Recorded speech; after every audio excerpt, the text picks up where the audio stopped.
Muchas gracias. Y gracias a ustedes por obviamente organizar este evento. Y ya, sin más preámbulos, vamos directo con nuestro primer ponente. Nos acompaña, por supuesto. Él es el licenciado Héctor Valle, presidente ejecutivo de la Fundación Mexicana para la Salud, FunSalud. Bienvenido. En esta ocasión nos acompaña con su plática Seguridad Social, el desafío de los sistemas de salud en el post-COVID. Bienvenido, este es su espacio.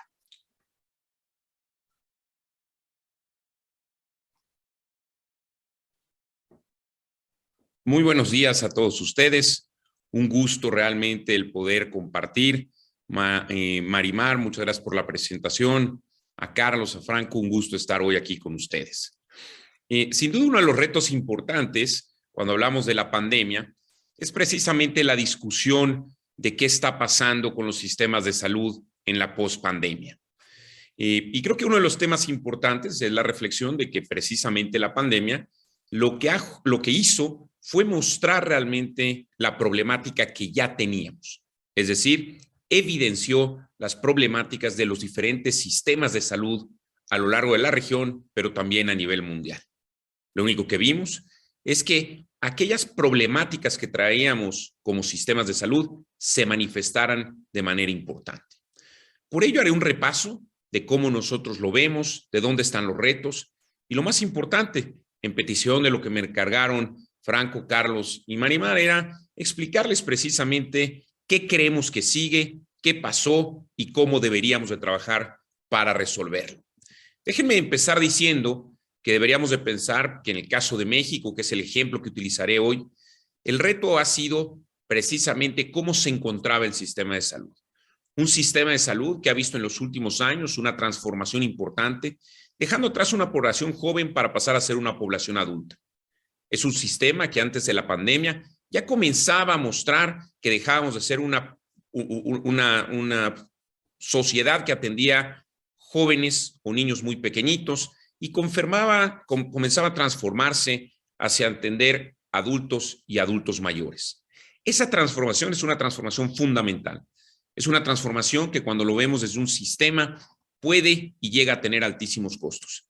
Es un sistema que pasa de atender un niño que típicamente con un antifebril, un antidiarreico, un antiinflamatorio y 7 días está fuera de tratamiento y pasa a atender una población obesa y diabética que va a necesitar muy probablemente medicamento por 30 o 40 años de su vida. Y no solo está el medicamento y las atenciones asociadas, sino después las complicaciones que se derivan de eso. En esa transición, en ese momento, nos tocó la pandemia. Un sistema, en el caso de México, que tiene más de 3 años de su inversión en salud, donde hemos invertido 3 puntos menos del Producto Interno Bruto en promedio por año durante más de 30 años. ¿Y eso cómo lo ve la población cuando llega al sistema de salud? Lo ve porque no está el personal de salud, porque no está la infraestructura o porque no están los medicamentos o dispositivos. En esa coyuntura, justo nos tocó la pandemia. ¿Y qué pasó? ¿Qué pasó? La población se asustó, le dijimos a la población que se mantuviera en casa en lo que veíamos que era lo que pasaba, y entonces muchas personas que estaban comenzando a cursar enfermedades o que ya tenían cirugías programadas fueron retrasadas. Y fueron retrasadas y entonces eso ha tenido un impacto grande. Imagínense lo que quiere decir una persona que comenzaba o parecía que tenía cáncer. ¿Qué pasa después de 2 años que descubrimos que sí tenía cáncer? Pues bueno, evidentemente la evolución de ese cáncer se ha convertido en un reto para la persona y para la familia. Pero igual pasa con una persona que diabetes dejó de ser atendida 2 años, ya sea que ya la tuviera o que en el proceso comenzara a desarrollarse. 2 años de no atención en cualquiera de las materias de salud son realmente críticas. Sin duda la pandemia, por otro lado, hay que reconocer que trajo, derivado de la presión, algunas cosas buenas. ¿Qué cosas buenas? Pues precisamente el que nosotros nos diéramos cuenta que las nuevas tecnologías deberían de incorporarse, que este tema de salud digital era un tema mandatorio, es un tema el que debemos de afrontar y que realmente debemos aprovecharlo por bien de la salud de la población. Nosotros entendemos que para resolver la materia de salud tenemos que cambiar la forma en la que trabajamos. Queremos que trabajar de manera conjunta, el sector público y el sector privado tiene grandes beneficios.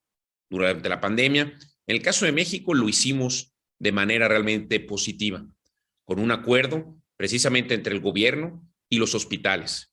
A lo largo de esta conferencia también estará presente Javier Potes, del Consorcio Mexicano de Hospitales, con quien él y con la Asociación Nacional de Hospitales Privados de manera conjunta trabajamos para hacer un convenio con el gobierno y que se pudieran transferir pacientes del sector público al sector privado. El sector privado ayudando a manejar algunos de los casos que durante la pandemia se requería una visión diferente, el apoyarnos los unos a los otros. Creo que es un gran aprendizaje, algo que nos queda muy positivo de aquí para adelante. Sin duda tendremos que aprender a priorizar y a utilizar las nuevas tecnologías. Y son las nuevas tecnologías las que nos van a ayudar precisamente a cerrar las brechas de acceso a salud. Como ya les decía antes, México es un país que evoluciona, que ha pasado de ser, como se muestra en la gráfica del lado izquierdo, un país de niños y muy jóvenes a un país que va madurando, a un país que requiere tipos de medicamentos diferentes, de atención diferentes y, más importante, de especialistas completamente diferentes. Pasamos de la época donde los problemas eran neonatales o problemas de enfermedades respiratorias, lo que típicamente nos pasa cuando somos niños. Y pasamos a un modelo donde nos preocupa diabetes, donde nos preocupa las enfermedades cardiovasculares y todo lo que quiere decir materia oncológica. Un país en el que hacia adelante, precisamente las enfermedades que están en el cuadrante superior derecho de esta gráfica son y serán cada vez más importantes para México. Esas son las enfermedades que cada vez nos costarán más. Enfermedad renal crónica, diabetes, cardiopatía isquémica y en general todo lo que tiene que ver con sistema nervioso central. México es un país en donde culturalmente y de manera mala no nos gusta ir al psicólogo o al psiquiatra. No reconocemos que tenemos que ir y que nos vendría muy bien que nos apoyara un psicólogo o un psiquiatra. Dejar eso de lado genera grandes problemas en la persona y en las familias. Y en esta gráfica es importante también resaltar que si juntara todos los cánceres, estaría en la parte superior derecha. Pero como ustedes saben, los dedicados a salud, cáncer típicamente lo vemos aislado. Lo disgregamos en cáncer de hígado, de colon, de mama y así consecutivamente. Pero si los juntara todos, estarían en la parte superior derecha de la gráfica. Decía yo antes, México es un país donde ha habido una subinversión en salud. 30 años de subinversión en salud de 3 puntos del Producto Interno Bruto genera realmente una gran problemática. ¿Qué problemática? Pues la falta de inversión, la falta de inversión en 3 áreas prioritarias. Eso es lo que nos hace que no tengamos los recursos humanos óptimos, como se muestra al lado derecho de la gráfica, la infraestructura hospitalaria en la parte central superior de la gráfica, o del lado izquierdo el acceso a medicamentos o insumos para la salud. Es justo eso lo que impacta al sistema. Y en esa coyuntura, con unas deficiencias, nos pegó la pandemia. ¿Qué vimos? Pues vimos la falta de médicos especializados cuando decíamos, es que necesitamos tal tipo de médico, tal tipo de enfermera, no los tenemos. Necesitamos ventiladores, no los teníamos. ¿Por qué? Porque teníamos falencias, producto de esa subinversión, en personal de salud. Y cité el caso de médicos y enfermeras, pero lo mismo pasaba con técnicos. Y después, muy específicamente, la falta de camas o la falta de ventiladores. Es decir, falta de recursos humanos y de infraestructura. Y lo mismo pasó en materia de medicamentos o dispositivos. Por ejemplo, los mismos dispositivos, para citar algunos, pues podemos ver precisamente la falta de gel en algún momento, la falta de máscaras, la falta de guantes, de una cantidad de cosas que necesitaban para apoyar durante la pandemia. Entonces, cuando pensamos en el sistema de salud, acceso y cerrar las brechas, se refiere a que precisamente tienen que coincidir las 3 cosas. Que cuando la persona llega a ver a buscar un médico, el médico esté. Y a veces pasa que sí está, pero cuando requiere el apoyo de un especialista, en algunas geografías de América Latina, no lo hay. Por supuesto que son las capitales de los países o las capitales de los estados, normalmente los hay. Pero cuando entramos al interior del país, comienzan las falencias. A veces no hay ni siquiera un médico general, familiar, internista, pero tampoco un especialista. Si ese médico me receta si ese médico me receta ir a hacer un estudio, a veces no está el equipo y no lo podemos hacer. O la gente tiene que viajar días, horas, para encontrar un equipo donde le puedan hacer el diagnóstico. Y en ocasiones, ese diagnóstico conduce a medicamentos y no siempre están estructurados para que en tiempo y forma estén donde los necesita la población. Eso es precisamente la brecha de salud y contra las brechas que tenemos que luchar. Déjenme revisar algunos números, por ejemplo, en el caso de infraestructura. En el caso de México, de personal de salud, perdón. En el caso de México, México tiene 2.4 médicos por cada 1,000 habitantes. ¿Es mucho o es poco? La OSD tiene 3.2. Probablemente más que eso nos asusta la gráfica del lado derecho. Cuando vemos el número de consultas que hacemos por año.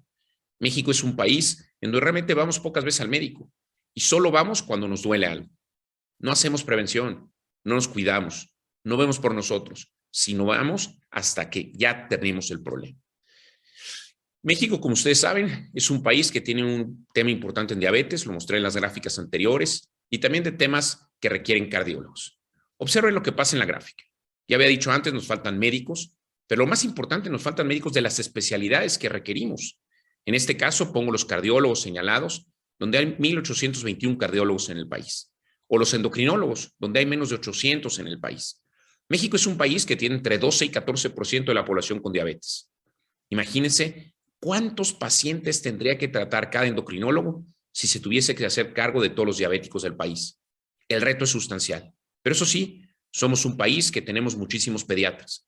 Somos un país que mantiene el diseño que era importante en los 70s, en los 80s y probablemente en los 90s, pero no hemos hecho la transición hacia las especialidades que requerimos hoy y que vamos a requerir en los siguientes años.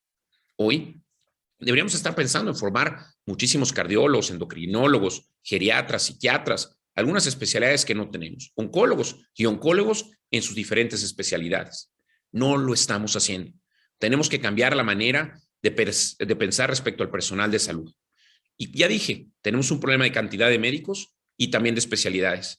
Pero cuando eso lo llevo a las geografías, es cuando la brecha de acceso se hace aún mayor. Observen esta gráfica. Tenemos varios estados en el país, por citar algunos: Guerrero, Tabasco, Tlaxcala, Baja California Sur, Colima, Quintana Roo, y así consecutivamente, que tienen menos de 9 endocrinólogos en todo el estado. Tenemos estados como el caso de Veracruz, que cada endocrinólogo se tendría que hacer cargo de 22,369 pacientes diabéticos. O el caso de Hidalgo, donde cada endocrinólogo que existe se tendría que hacer cargo de 22,600 pacientes con diabetes. Entonces, el reto, como ya decía antes, es necesitamos revisar el tema del personal de salud. Nos faltan médicos, pero más importante, nos faltan médicos, ¿en dónde? En las especialidades que vamos a requerir. Y el siguiente gran tema es un tema realmente preocupante. Nos falta en esas geografías. ¿Cómo vamos a hacer que realmente los médicos vayan a esas geografías? No van a ir, no nos engañemos. Es imposible convencer a un oncólogo que vaya a vivir al interior del país. No va a pasar, porque no está la calidad de vida. Porque no está la calidad de vida necesaria para ese oncólogo, que típicamente vive en una de las capitales de los estados, o que vive en Guadalajara, o en Monterrey, o en Ciudad de México, en Tijuana, o en Mérida. Es poco probable que ese médico vaya a aceptar irse al interior de uno de los estados con mayores retos que existen en el país. No va a pasar. Entonces tenemos que encontrar la manera, precisamente lo que nos invita a este congreso, la reflexión de cómo incorporamos las nuevas tecnologías para acercar a esos especialistas a esas poblaciones lejanas, para que sean los especialistas a base de tecnología que precisamente puedan atender y apoyar a los médicos, atender a las poblaciones y apoyar a los médicos generales, al internista o al médico familiar. Y que entonces ahí sí logremos ir cerrando las brechas de acceso en personal de salud. Si en lugar de endocrinólogos o cardiólogos que habíamos dicho antes, vemos gineco-oncólogos, ahí está la relación, por las tasas por cada 100,000 habitantes en el lado izquierdo. Pues hay muchos estados que no tienen. Y lo mismo pasa, como lo ven del lado derecho, con los paliativistas. México para el año 2030 tiene un reto sustancial. Nos van a faltar casi 400,000 médicos. Si seguimos haciendo salud como le estamos haciendo ahora, no va a cambiar.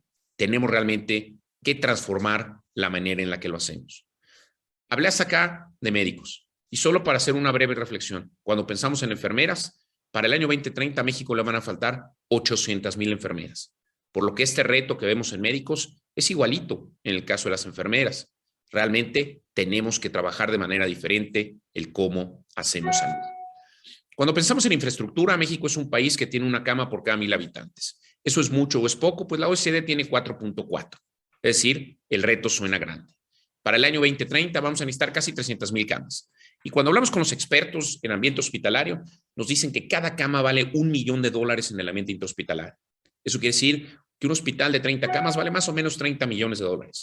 Imagínense el reto cuando nos van a faltar 300,000 camas para el año 2030. Por ello, tengo que insistir en la frase: si seguimos haciendo salud como lo estamos haciendo ahora, no va a haber dinero que alcance. Si en lugar de camas hablara yo de mastógrafos, tomógrafos o resonancias magnéticas, las relaciones son gigantes, o equipos de radioterapia en general. Por ejemplo, mastógrafos, el promedio de la OECD tiene 21.23, nosotros 10.45.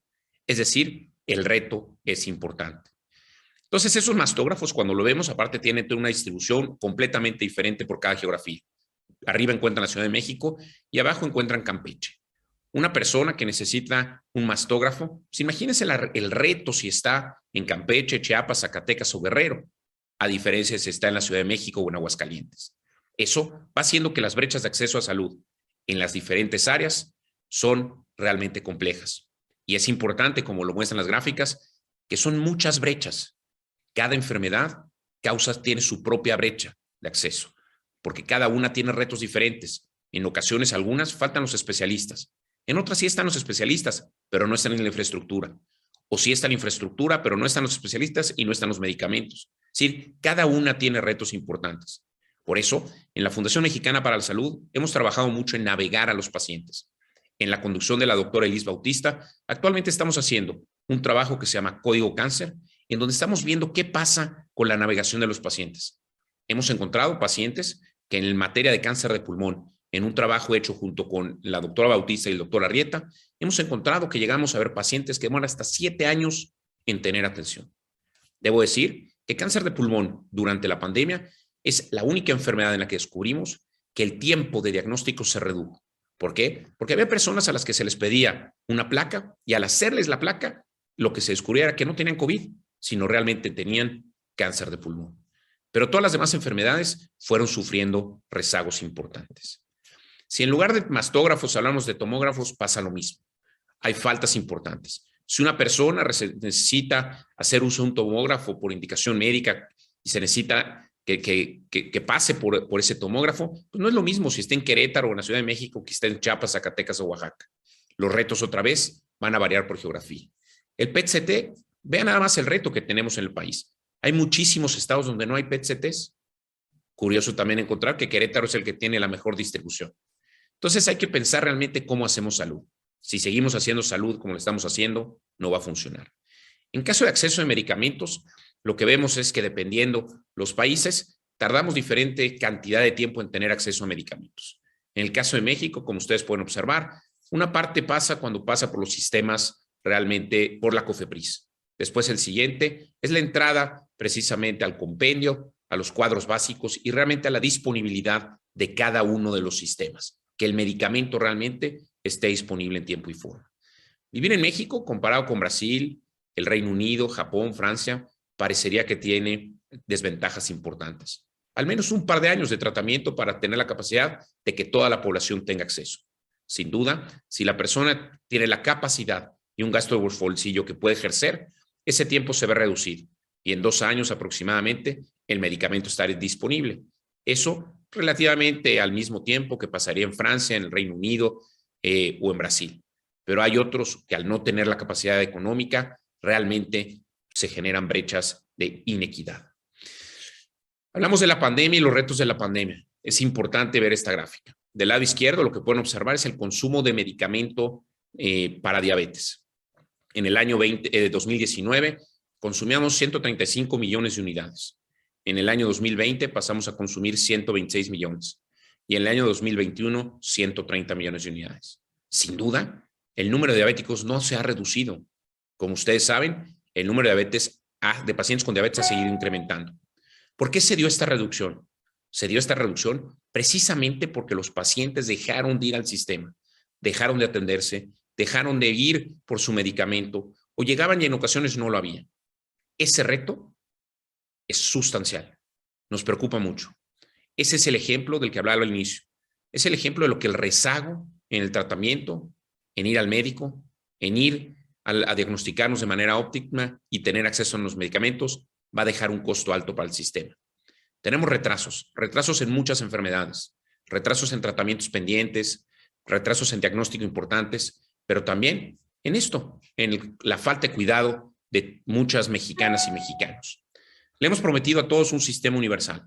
en donde queremos cubrir absolutamente a todo el mundo, todos los tratamientos y todos los costos. El concepto es correcto, el reto es gigante. Si no nos ponemos a trabajar y realmente encontrar cómo hacerlo, esto es utópico. Tenemos que encontrar la manera de ir cerrando las brechas, una por una a la vez, cuidando realmente a toda la población. Pero el reto es muy importante y necesita que tú, que yo, que todos trabajemos, incorporemos nuevas tecnologías y nuevas ideas y poner nuevas ideas sobre la mesa para realmente poder cerrar las brechas de acceso. Lo que hemos explicado antes, lo que les conté, es lo que nosotros en la Fundación trabajamos y entendemos como la brecha de acceso. Esa brecha de acceso es precisamente la que se encuentra al inicio de esta gráfica, del lado izquierdo. A partir de ese momento, tenemos un problema de acceso a personal de salud, infraestructura y medicamentos, lo que expliqué antes. Pero ¿qué va a pasar de aquí en adelante? La línea azul es la línea de demanda de los servicios de salud. Esa línea lo que establece es precisamente el reto de qué va a pasar de aquí en adelante. Bueno, pues vamos a ser más mexicanas y mexicanos, nos estamos convirtiendo en viejos y estamos desarrollando enfermedades crónicas, por lo que la demanda de servicios de salud solo va a crecer. Del lado de la oferta, tenemos un sistema hasta ahora que sigue siendo silado, todo dividido. Entiendo que hoy estamos haciendo un trabajo para intentar consolidar el IMSS Bienestar, sin duda con el INSABI. Y como ejemplo, arrancar en Tlaxcala, Nayarit y Campeche y ver cómo funciona. Pero por lo pronto sigue siendo un sistema silado, un sistema que genera muchísimas ineficiencias y realmente problemas importantes al sistema. Somos un sistema que no tiene la suficiente inversión en salud, ya les lo comenté antes, son 30 años de subinversión en salud, por eso nos encontramos lo que nos encontramos durante la pandemia. También somos un sistema donde el gasto de bolsillo es alto. De ese bajo gasto en salud que hacemos, la mitad es público y la mitad es privado. Cuando lo comparamos con otros países de la OCDE, realmente debería de ser alrededor del 70% público y 30% privado.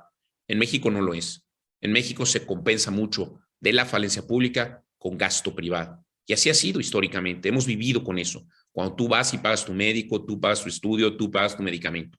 Eso lo tenemos que cambiar. Pero para eso tenemos que trabajar todos juntos. No es responsabilidad del gobierno, responsabilidad tuya, mía, es responsabilidad de todos. Tenemos que trabajar todos juntos para ir encontrando cómo cerrar las brechas de acceso. Nosotros en la Fundación tenemos la tesis que cerrar la brecha de acceso implica hacer medicina predictiva, preventiva, personalizada y participativa. ¿Qué quiere decir eso? Quiere decir que idealmente soñamos un mundo donde tú puedas tener un entendimiento de genéticamente qué es lo que tienes tendencia a desarrollar. Ya que sabemos qué es lo que tenemos tendencia a desarrollar, ¿qué es lo que haremos? Pues evidentemente comer en consecuencia, hacer ejercicio en consecuencia y cuando venga el tema de medicamento, tomar el medicamento que sí nos va a servir. No todos necesitamos hacer el mismo tipo de ejercicio, no todos necesitamos seguir la misma dieta. Ese ejercicio precisamente de entender genéticamente lo que necesito me va a permitir balancear correctamente los alimentos que tomo, pero también definir qué ejercicios debo hacer y cuando viene el medicamento, cuáles debo de tomar.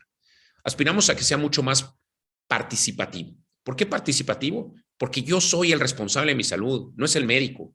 No hay nadie más responsable de mi salud que yo. Depende de mí cuidarme y después seguir el tratamiento que deba seguir cuando se necesite medicamento. Pero también queremos comunidades que participan, que entre los pacientes hablan entre ellos, se cuentan, se dicen qué es lo que están sufriendo.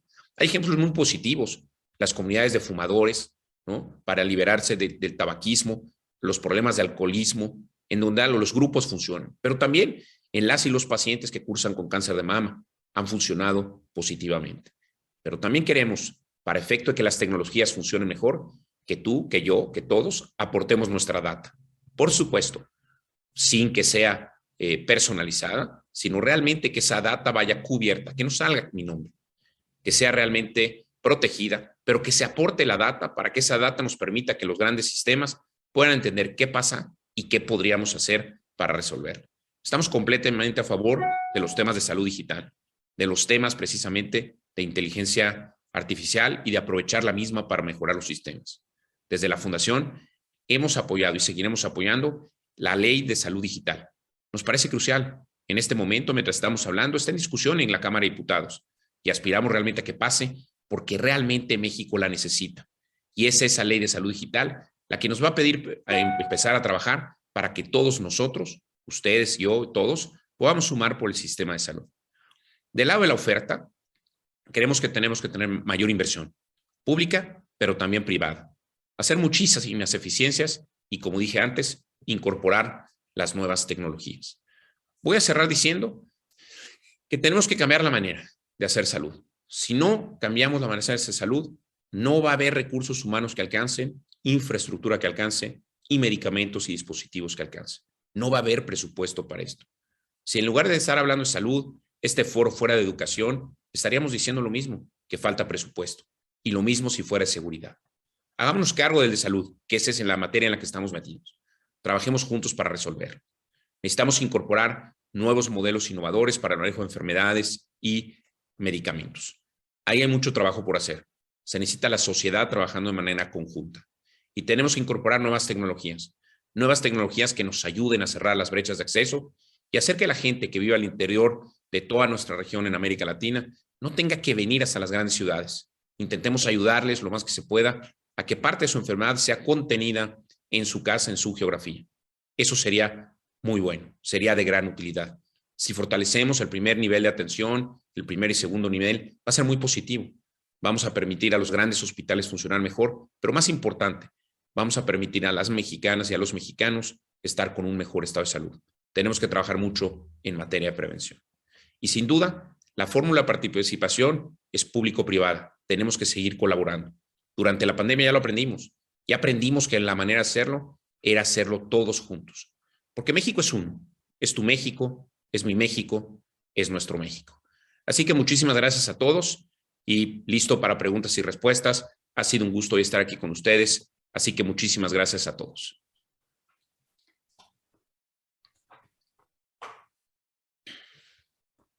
Al contrario, licenciado, muchas gracias a usted. Y sí, tenemos varias preguntas. La primera de ellas, conociendo esta información, ¿qué oportunidades hay para la salud digital en cerrar esas brechas? Bueno, mira, a nosotros nos parece que la salud digital es fundamental, lo decía yo antes. Hemos trabajado desde la Fundación en el desarrollo, en empujar el tema de la ley de salud digital y nos parece que esa es la base. En el momento que tenemos tranquilidad y certeza jurídica a través de la ley, eso nos va a permitir a todos, a los diferentes emprendedores, a los médicos, al personal de salud, a las empresas dedicadas a esa materia, a desarrollar de manera sólida y constante lo que se necesita para ir cerrando las brechas. Nos parece que todo inicia con una buena regulación y a partir de la regulación y la certeza jurídica, que todos tengamos un ecosistema realmente fértil, positivo y lleno de oportunidades para desarrollarse. No tengo duda que cuando vemos los retos en México y en el resto de la región, a que también tengo el gusto de conocer bien, la problemática está precisamente en cómo incorporamos esas tecnologías, cómo hacemos que la gente no tenga que venir de lejos, y eso es trayendo nuevas tecnologías y acercándolas a las poblaciones. Creo que hay un reto, como dije, de regulación para dar certeza y que eso genere un campo realmente fértil para todos. Hay otra parte importante, Marimar, que es ahí el tema de cómo capacitamos al personal de salud y también a la población. Actualmente en la Fundación Mexicana para la Salud, en conjunto con 5 empresas diferentes, investigadores de ellas, desde Central Media, PLM, Estadística Digital y otros grupos adicionales, Smart Scale, hemos trabajado en el desarrollo de un estudio que se llama Médico Digital, donde vamos a intentar entender cuál es el grado de digitalización de los diferentes médicos. Ese es un estudio que va a arrancar ahorita en abril, que tiene una duración de 3 meses, así que durante el final del segundo trimestre estaremos dando resultados para que vean. Vamos a poder entender cómo están digitalmente los médicos en todo el país, dividido en público y en privado, divididos por grupos etarios, pero también por especialidades. Vamos a poder distinguir si están más digitalizados y entienden más el tema de salud digital los cardiólogos que los ginecólogos, o los pediatras, o los dermatólogos, o los oncólogos. Y creo que eso va a ser de mucha utilidad para también trabajar con los médicos en avanzar hacia un modelo de salud digital, Marimar. Finalmente, México es un país de retos, ¿no? También por la situación geográfica y el tamaño. Sí, bueno, yo diría América Latina es una geografía de retos. México lo es, sin duda. Estamos en una posición mucho más privilegiada que algunos otros países a nivel mundial, pero sí, pues igual, tenemos muchos retos, muchas oportunidades, y en materia de salud, que es lo que nos corresponde hoy hablar, sin duda el reto se llama cerrar las brechas de acceso. De acuerdo. Tenemos más preguntas. Me parece que le van a hacer una pregunta extra, pero tengo aquí de Etelvina Carrada García. ¿La Fundación Mexicana para la Salud está haciendo algo en el tema de enfermedades raras? Sí, es correcto. A ver, nosotros en la Fundación Mexicana para la Salud tenemos diferentes consejos promotores trabajando en diferentes temas. Tenemos un consejo promotor que se llama de calidad en la atención de salud, en donde trabajamos en el ranking de hospitales privados, que lo publicamos desde hace 2 años de manera anual en noviembre, en conjunto con la revista Expansión y con Bluetooth, y este año lo haremos. Ahí también estamos trabajando en trazabilidad de medicamentos y dispositivos, y estamos trabajando también en materia de formación de médicos, lo que discutí ahorita los médicos especialistas, de enfermeras y en servicio social. Tenemos un consejo promotor que habla de nuevas tecnologías, donde estamos trabajando sobre la ley en materia de salud digital, donde estaremos trabajando en la ley de salud de medicina genómica, que también es un pendiente que tiene México grande, y donde hacemos precisamente el trabajo de difusión de las nuevas tecnologías y cómo las incorporamos. Ahí hacemos intervenciones, en donde las diferentes intervenciones vemos cómo van los temas de salud digital. Estamos haciendo actualmente una intervención para controlar diabetes en Pajapan, en Veracruz, en conjunto con el gobierno de Veracruz, la Fundación Itzicovich y el Banco Interamericano de Desarrollo. También estamos trabajando inteligencia artificial con el Instituto Nacional de Cardiología y Chiapas. ¿Okay? Después tenemos el Consejo Promotor de Alimentación y Hábitos Saludables, el Consejo Promotor de Bienestar y Salud Mental, donde estamos trabajando temas de la ley de salud mental. Estamos trabajando también en el Consejo de Competitividad de la Universidad de Salud. Trabajamos en el tema como código cáncer, la sostenibilidad del sistema de salud y precisamente el tema de enfermedades raras. En el tema de enfermedades raras estamos trabajando en el desarrollo del registro de enfermedades raras. Ese es un trabajo en conjunto con el Consejo de Salubridad General, con la Secretaría de Salud, para realmente ir coordinando ese trabajo que requiere enfermedades raras. Y hacemos en enfermedades raras 4 temas. Uno es un tema de entrenamiento. Se están trabajando programas de entrenamiento para que el médico general, el pediatra, tengan mejor capacitación respecto a enfermedades raras para hacer un diagnóstico temprano. Estamos trabajando junto con el Instituto Nacional de Medicina Genómica, temas que tienen que ver con diagnóstico genético. Estamos trabajando entrenamiento para población abierta y también el registro de enfermedades raras. Aproveché la pregunta para hacer un repaso de varias cosas. Muy bien. No estaba yo evadiendo la pregunta de enfermedades, sino la hice al final, pero ya que me diste la oportunidad, pues dije aprovecho y contamos algunas de las múltiples cosas que estamos haciendo, además de que estamos trabajando con varios de los estados en los planes estatales de salud de las diferentes geografías. Excelente, el espacio es para ello. Ahora bien, ¿cuándo tendremos en México la ley de salud digital? Bueno, justo decía antes que mientras estamos discutiendo, en estos días está llevándose la discusión. La siguiente semana es clave. Hay una discusión importante en la Cámara de Diputados el 4 de abril, si me parece que sí, el 4 de abril, y ese día es clave también para ver cómo evoluciona el tema de salud digital.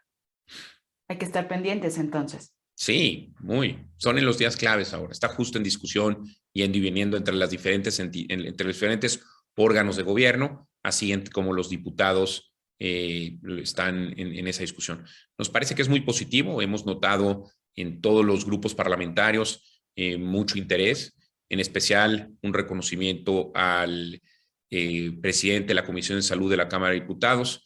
Emanuel ha hecho un gran trabajo, el diputado, en sacarla adelante, y por supuesto trabajo conjunto de los diferentes grupos parlamentarios, donde también han estado apoyando por la relevancia del tema.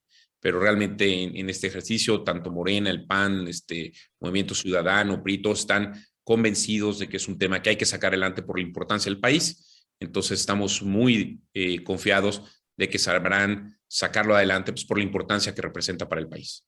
Claro, es beneficio para todos. Sin duda. Ahora bien, ¿cómo plantean las acciones preventivas utilizando la tecnología para el seguimiento de pacientes crónicos? Bueno, creo que viene la pregunta muy buena y me sirve de ejemplo lo que estamos haciendo en Pajapan. En Pajapan hace algunos años, hicimos un primer estudio sobre el manejo de pacientes a distancia utilizando tecnología celular. También con apoyo del Banco Interamericano de Desarrollo. Esta segunda fase es igual, entonces vamos y monitoreamos una población. Se definió con el gobierno de Veracruz que fuera Pajapan. En Pajapan se hace un levantamiento del 100% de la población de cuál es el estado de salud específicamente respecto a diabetes, y a partir de ahí se acompaña a la población. y se va midiendo realmente los beneficios de las intervenciones, tanto educativas como de recordar al paciente lo que tiene que ir haciendo a través de celulares. Tiene la posibilidad de hacerse con smartphones, pero también con no smartphones, ¿no? De tal manera que nos permite ir a la población de manera general. Hace unas semanas firmamos un acuerdo también con Chihuahua, en donde la Fundación de Empresarios Chihuahuenses, comprometida también con la problemática de Chihuahua y el gobierno de Chihuahua, han definido replicar esa intervención que estamos haciendo en Veracruz y ahora la vamos a hacer también en Chihuahua. Debo decir que allá hay participación realmente de muchísimas empresas, de muchísima gente comprometidas con resolver el problema de diabetes en el país, lo que lo destacamos como muy positivo, Marimar. Claro, por supuesto. Ahora, ¿cómo deben las universidades y las instituciones trabajar para que los médicos, enfermeras y profesionales de salud puedan adoptar mejor la salud digital? Bueno, creo que hay dos temas cuando hablamos de los médicos específicamente, y lo decía con gran preocupación. Tenemos que parar de formar médicos que no nos van a hacer falta, ¿no?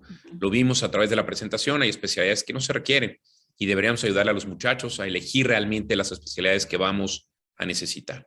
Ahí hay una primera tarea.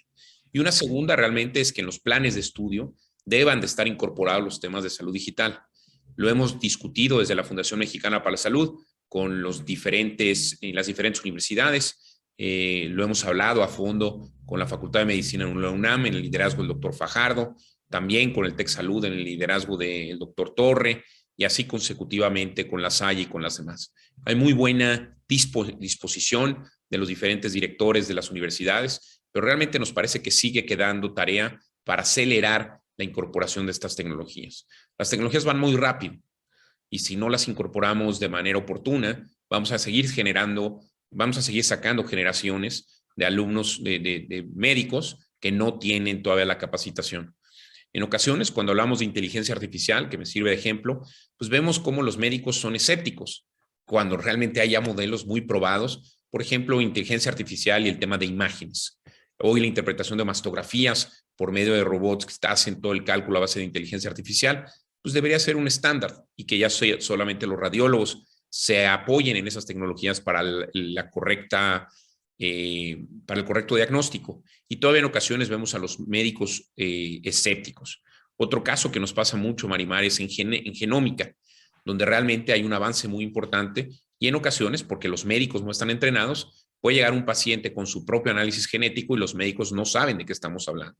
Y tienden a decir, no, eso no sirve y eso no es cierto, ¿no? Entonces, hay que trabajar mucho en las facultades, como lo preguntan, en los planes de estudio fundamentalmente para incorporar las nuevas tecnologías. Y desde la Fundación lo estamos haciendo. Estamos trabajando con los directores de las facultades en esa materia. Y debo decir con alegría que también con la presidenta de la Cámara de Senadores, con la presidenta de la Comisión de Salud de la Cámara de Senadores, hemos encontrado muy buen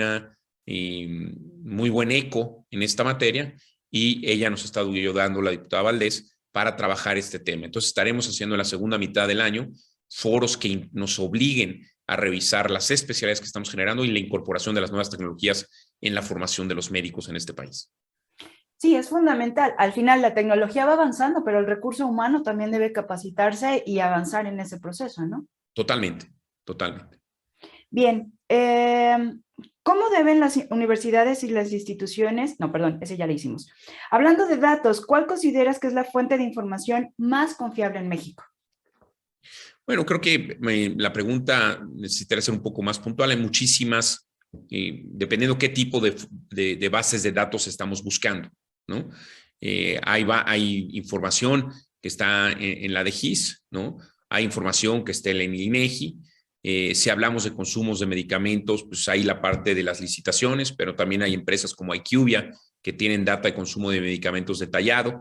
Nosotros en la Fundación Mexicana para la Salud estamos trabajando en una iniciativa que llamamos Hominis, que vamos a liberar en la segunda mitad de este año, que es que en un sitio desarrollado por la Fundación puedan tener todos los investigadores la mayor cantidad de datos posibles en materia de salud y que en lugar de que estén yendo por diferentes plataformas, puedan encontrar en nosotros un espacio para hacer consultas. También debemos decir con mucho gusto que el subsecretario López-Gatell está desarrollando un inventario grande de información Habrá que ver cómo evoluciona. Así lo anunció en uno de los foros de salud digital que hicimos en la Fundación Mexicana para la Salud, que estaría trabajando en eso. Entonces, nos parece que es interesante el acompañar en que termine esa iniciativa, pero a la pregunta expresa, pues hay muchísima información en salud, depende qué tipo de información se está buscando. Licenciado, todavía hay muchas más preguntas, pero vamos ya en el tiempo que nos corresponde. Quiero agradecerle su participación. Estas preguntas se las haremos llegar para que por favor las conteste en su tiempo. Enhorabuena por todo lo que están haciendo desde la Fundación y gracias por haber estado el día de hoy con nosotros. Al contrario, Marimar, muchísimas gracias a ti, a Carlos, a Franco.